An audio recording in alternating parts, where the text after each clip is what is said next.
Pessoal, esse vídeo daqui até o final, a gente vai mesclar duas situações. A do Ottoni de Paula e a do Pavanato, que mais parece um pavão.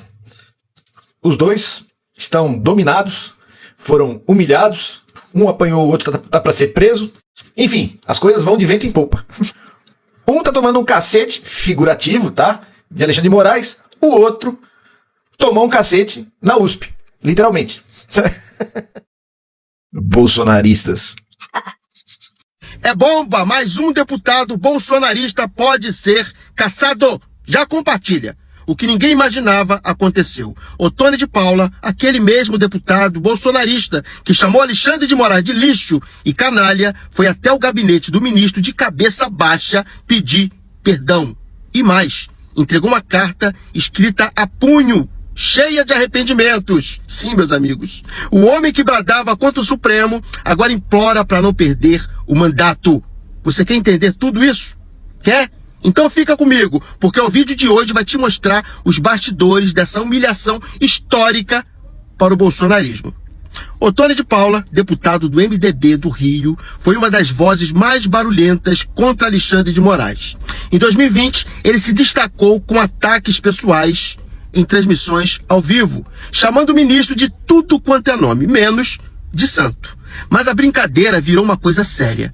Ele virou réu do STF por injúria, difamação e coação. E o mais irônico, o relator do caso é Cássio Nunes Marques, o indicado de Bolsonaro. No mês passado, Ottoni procurou ninguém menos que Alexandre de Moraes. A reunião durou 15 minutos e lá estava ele, entregando uma cartinha escrita à mão, dizendo que estava tomado de forte emoção, quando ofendeu o ministro. E o trecho da carta, gente, diz mais ou menos isso. Reconheço que ultrapassei os limites. Meu comportamento foi inaceitável. Peço perdão ao ministro Alexandre de Moraes. Ottoni ainda disse que Moraes foi gentil e respeitoso, porque ele é. Mas o motivo da visita estava claro. Ele teme perder o mandato. Se você quer saber mais, vai lá no meu canal. Se inscreva no canal de vídeo, se inscreva, vai lá, aperta o sininho lá para você sempre receber, porque no meu canal tem tudo completo, beleza? Aí você vê, Ottoni de Paula já estava pulando do barco porque ele já pensou, pô, isso vai dar errado e eu vou ser preso, então é melhor que eu saia dessa aí. Pois bem, acontece que passados aí 2 anos e meio dessa última entrevista aí dele, dessa aí, última que eu mostrei, o Ottoni de Paula agora viu que não adianta, você pode aí mudar de lado, só que os crimes que você cometeu continuam valendo. Os crimes não prescrevem. Se você comete um crime e depois fala, ó, gente, mas eu mudei de lado, hein, me arrependi. Não funciona assim no Poder Judiciário. Lucas Pavanato novamente levando o cacete. Eu achei que eu ia dormir triste hoje, Lucas, mas você me fez feliz. Já é a segunda vez que eu vejo o vídeo de Lucas Pavanato levando um carinho da galera. A última vez foi na Câmara dos Vereadores, né? Que tava tendo alguma coisa referente a motoboys. E o Lucas, como sempre, com discurso de ódio, foi lá ofender, etc e tal, e partiram pra cima dele. A única coisa que eu fiquei inconformado é que não usaram o capacete. Quando for assim, pega o capacete, vai só na cabeça. E agora eu chego em casa e me deparo com mais um vídeo do Lucas, né, levando um carinho gostoso. Gente, quando for assim, faça isso sim, tá? Ah, mas por que não pode? Porra, claro que pode.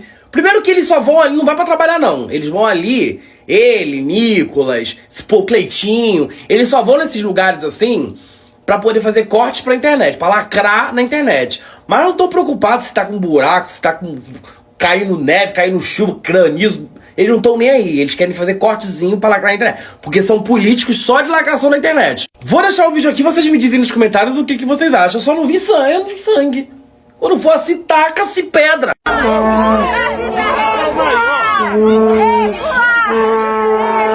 Tira o microfone. Tira o microfone.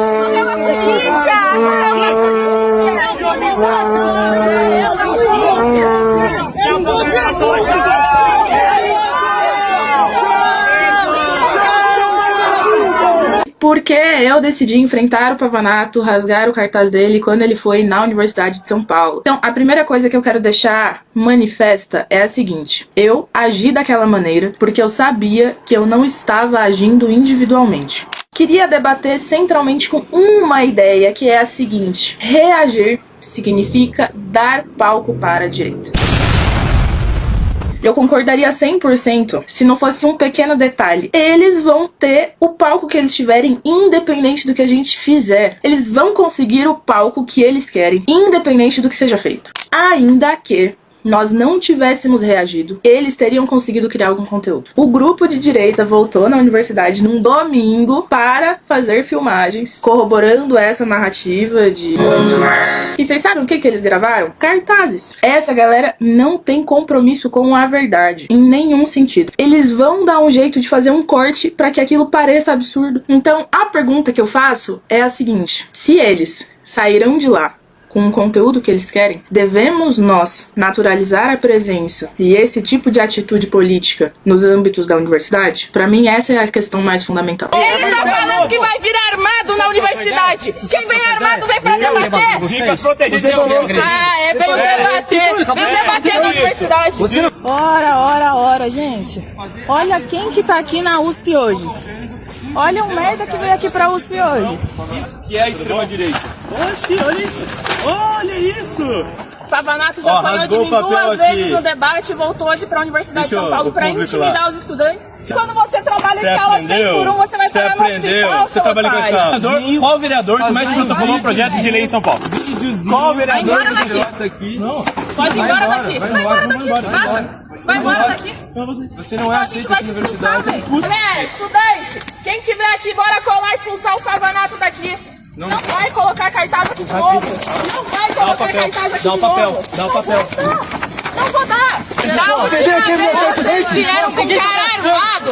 Da última vez vocês vieram com cara armado. Para de intimidar os estudantes. Quem é a pessoa armada aqui com você? É o papai que tá ligando aí? É o chefezinho do seu gabinete de merda? Tá falando pra você ir embora? Já passou da hora. Quanto você já ganhou com os cortes da USP? Recuar, fascista, recuar! Recuar, fascista, recuar! Recuar, fascista, recuar! É o sujeito mais provocador, mais abominável, e depois que apanha, ele dá de vítima. É complicado você também julgar o pessoal da USP, porque pô, é muita provocação. Ele enfia o telefone na sua cara, filmando seu rosto. Ele vai lá para arrumar briga, para afrontar. É 2 saídas que você tem. Uma é desprezar totalmente, não dar bola, e a outra é isso aí. Então fica complicado. É difícil desprezar um sujeito que fica te provocando. É difícil. Um sujeito que vai estar ali detonando a universidade que você estuda. É uma coisa ruim. Mas o material de trabalho dele é o celular. Eu acho que poderia ser permitido, porque a universidade é pública, mas sem o aparelho celular. Aliás, eu não sei como é que está essa lei de não utilizar os celulares em sala de aula. Ela se estende também ao campus? Eu estou um pouco por fora. Se alguém souber, por favor, fala aqui para mim nos comentários, tá? Eu vou ler todos os comentários e eu gostaria de ter isso claro para o próximo vídeo. Obrigado, pessoal. Só quem cometeu erro foi você, ô Otônio de Paula. Alexandre não. O Alexandre estava só fazendo valer a letra da lei e punindo ali criminosos. E você começou a ameaçá-lo. Vamos lembrar aqui algumas das coisas que o Otônio falou para o Alexandre. Ele fez uma live em 2020, que não está mais no ar, em que ele chamava o magistrado de lixo, canalha, vergonha, esgoto e déspota. Além de insinuar que o Alexandre de Moraes estava recebendo de algum lugar para perseguir bolsonaristas. Não, eu não mudei a minha opinião em relação a Lula. Eu mudei o meu pensamento em relação à forma da minha abordagem. Por exemplo, ou seja, quando o senhor disse que lidaria com o Lula na bala, o senhor se arrepende. Não. Então, é exatamente sobre isso. Eu poderia ter feito as mesmas críticas sem usar esse tipo de argumento. Por quê? Porque quando eu me vejo hoje falando isto a Lula, eu me vejo parecido mais com Bolsonaro do que com Jesus. Tá certo? E eu sou um pastor, eu sou um ministro de Deus, nem arma eu tenho, nem bala eu tenho, não é? Então, aquela minha fala representava um Ottoni raivoso e que não media as palavras e que era a cara do bolsonarismo, né? Então, simplesmente, Capelli, eu resolvi parecer mais com Jesus do que com Bolsonaro, é só isso. Já era a primeira pulada de barco. Eu não represento o governo Bolsonaro, hein, gente? Quando der ruim e o barco afundar, me incluam fora dessa. Em 2022, ele pulou do barco de vez. Em 2024, ano passado, ele fez uma oração pro Lula. Nem vou mostrar aqui a palhaçada dele. Por quê? Porque agora ele sabe que ele não terá mais votos de bolsonaristas e ele vai querer pegar voto ali de petista. Porque ele sabe que só com os bolsonaristas ali da igreja dele não dá para se eleger e manter a mamata. Então ele vai querer pegar voto aí de gente de esquerda, gente aí que goste do Lula e que talvez não seja petista a ponto de, pô, vou votar nesse bandido, mas que seja ali despolitizado e falar, ah não, agora ele tá do nosso lado e acabe votando nele. Esse aí é o Ottoni de Paula. Ottoni de Paula, além de abandonar o bolsonarismo, elogiou bastante Lula. Disse que Lula é humano. Ele tem sinalizado para o STF que está arrependido de tudo que fez, de tudo que falou, da sua radicalidade. E os sinais não são só a carta que ele mandou para o STF e constantes discursos que ele tem feito, mostrando que é contra hoje o que ele foi no passado. É como se ele tivesse sido tentado pelo demônio. Não era dele isso, né? Vejam uma das sinalizações. Dá dó às vezes, dá dó, dá. A gente acaba perdoando, né? Então dá dó. Mas se a gente estivesse hoje no pau de arara, ele seria um dos que mais bateria na gente, viu? Ele executaria com as próprias mãos. Não podemos esquecer nisso. Ele era um dos mais radicais e ferrenhos do bolsonarismo. Chamá-los de maluco não é honesto. E se eu me calasse aqui agora, eu seria um covarde. E eu não sou covarde e nem bajulador. Os patriotas que estiveram nas portas dos quartéis, tomando chuva, sendo perseguidos, humilhados, não são malucos não, presidente. São homens e mulheres de bem, que estavam ali na esperança de que alguma coisa mudaria nesse país. Portanto, em nome desses que estão presos também, presos porque estavam sendo movidos por uma esperança que lhes foi dada. Agora, chamá-los de maluco não é honesto. E se eu me calasse aqui agora, eu seria um covarde. E eu não sou covarde e nem bajulador. Por que você deixou de ser bolsonarista? Muito simples. Não teve aumento do salário mínimo acima da inflação, que é o básico para o mais pobre, principalmente eu aqui. Não teve atualização do imposto de renda. Foi o segundo país pior do mundo com mais morte de Covid no planeta, entre mais de 190 países. Ele não fez uma creche, não fez um hospital, não fez uma escola, não fomentou a educação, não fomentou a saúde, não fomentou a cultura, não fomentou nada, não combateu nada, corrupção. No governo dele teve a quebra da Lava Jato, não permaneceu, arrumou treta com o ministro Sérgio Moro. O orçamento secreto, né, que ele era contra a corrupção, basicamente passou dentro do governo dele e ele mentia para a sociedade dizendo que não era ele, só que o projeto de lei é dele, podem pesquisar, PL 51/2019, a autoria é dele. Né? Ele falou que ele não ia se alinhar ao Centrão, falou que não ia fazer a velha política e fez. Fora que ele vendeu 304 bilhões de empresas brasileiras, e uma delas é a Landolfo Alves, né? Que é a refinaria da Bahia, que deixou a Bahia, inclusive, com um preço de combustível muito acima da média. Da Amazonas também, vendeu gasoduto, fez um contrato de aluguel, vendeu uma cartela de inadimplente do Banco do Brasil, Caixa Econômica Federal, para o Banco BTG, que um dos fundadores do Banco BTG era o ministro dele, Paulo Guedes. Né? Então, assim, era um governo de lobby, era um governo que deixou uma taxa de juros de quase 14% em 2022. Né? Então, assim, não tem por que continuar apoiando um governo desse, não tem um programa social, não teve um fomento de nada. Não tem nada, entendeu? Ele só combate a esquerda. É contra o comunismo, socialismo, banheiro me sexy. A gente está cansado de ouvir isso.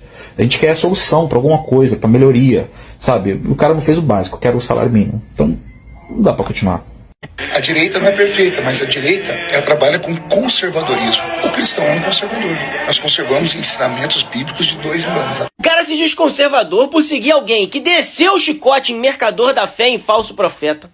O cara se diz conservador por seguir alguém que abandonou o trabalho para viver a vida com os amigos. O cara se diz conservador por seguir um cara que andou com os mais fragilizados. E o cara se diz conservador por alguém que questionou o sistema e foi morto pelo sistema. Porra, Feliciano, não entendeu foi nada. O esquerdista, ele é um revolucionário. O que é um revolucionário? É aquele que olha para essa sala, vamos destruir isso aqui porque está tudo errado. Essa parede tem que ser de vidro, essa aqui tem que ser de espuma. Para o revolucionário nada presta. Pode ver, nada presta. O pastor esqueceu do tempo dele de infância quando ele era pobre lá no interior de São Paulo. Qual é, pastor? Tem que mudar a porra toda mesmo. Agora, se tu é pastor, bispo e vive no mesmo prédio do Messi, aí tu tá tranquilo, tu não quer mudar nada, tu quer conservar. Se você é deputado, ganha dinheiro pra caralho, anda de pajeiro com dinheiro do povo, é só entrar lá no Controle Cidadão que você vai ver, tu não vai querer mudar porra nenhuma mesmo. Se tu é burguês, tá ganhando dinheiro pra caralho sem fazer nada, tu não quer mudar nada. Agora, se tu tá fudido, óbvio, tu vai querer mudar a porra toda e vai te tomar, abre a porra do olho de plástica pra caralho tomar no... Eles instigam caos, porque quando eles colocam um caos, as pessoas acabam ficando desesperadas, e aí eles vêm como salvador da paz. Ô pastor, a gente não precisa fomentar o caos não, o mundo já tá uma merda, porra. Larga de ser escroto, caralho. A diferença é que a gente não coloca a culpa no demônio, a gente não coloca a culpa, sei lá, no woke, a gente não coloca a culpa no Jorge Soros, em bilionários comunistas que só existem na cabeça de gente escrota que nem você e outros malucos por aí que seguem vocês. E a gente também não fica nessa fantasia escrota de que a culpa é do Estado, como se o Estado fosse algo separado da sociedade capitalista, não.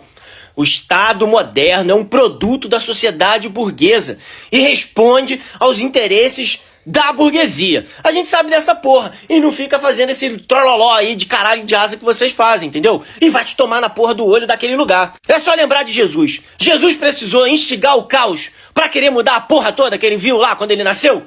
Ele precisou disso? Bastou ele questionar o que existia pra ele parar numa cruz. E agora um monte de gente fala merda em nome dele. Por isso que ele não volta. Porra!